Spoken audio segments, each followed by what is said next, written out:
popularity is soaring with all this winning, and so is the popularity of voice of the Pirates, Greg Brown, with whom I go back an awful long way. Brownie spent years in Youngstown, Ohio, Buffalo, New York, working his way up. He got his chance here with the Pirate organization, and his enthusiasm is, quite frankly, infectious. And like all great baseball broadcaster, he does have those signature sayings. You might remember back to 1997 when the Pirates were pulling rabbits out of the hat. He came up with a freak show, and more recently, he has ended Pirate wins with the now famous Raise the Jolly Roger.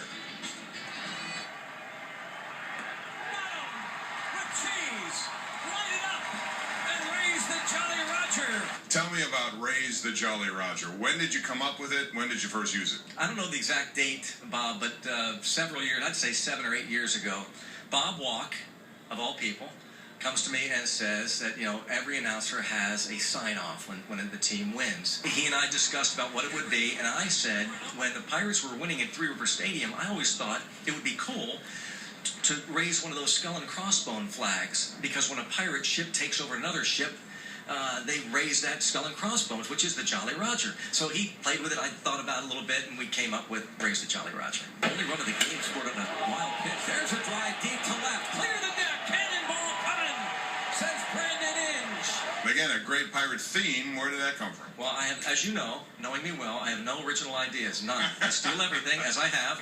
Many of the things like Joey Bats, Jose Bautista, Rick Saplinski, who works down at Home Plate, one of the folks that works for Levy Restaurants. He came up to me and said, you should call Jose Bautista Joey Bats. So I started calling him Joey Bats. That's his. Last year, and toward the middle of the summer, I got a call from my barber, Aaron Stubna, on Lincoln Avenue in Bellevue. Big Pirate fan. He calls me late at night. He was with some friends. I think they were partying a little bit. And he said, I got a great one for you. And he said, Cannonball Comin, clear the deck, Cannonball Comin. And I said, I'd think about it. And I tried it. And I tried it again. And people started to talk a little bit about it. And I thought, wow, it's really... And then, one time last year, Bob, I heard a couple Pirates players during batting practice would hit a home run and they'd yell, clear the deck, Cannonball Comin. So that's when you know you've made it. 20 years of losing. You guys had to endure every single pitch of those 20 years. How nice is it now to finally see a team that's in position to not only win a division potentially, but go very deep into the playoff? I enjoy it maybe more for the people of this town, for Pirate fans for so many years who have also suffered. That's who I'm happy for.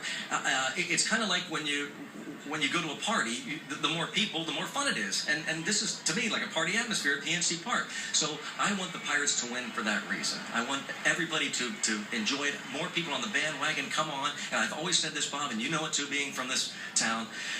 This is as good a baseball town as there is in the entire country. It's a winner's town. And so they are going to jump on this bandwagon. You won't be able to get a ticket to PNC Park as they continue to win. Good stuff with Greg Brown. And repeating our top story of the day, sports-wise, as we said earlier in this broadcast, the Penguins and Crystal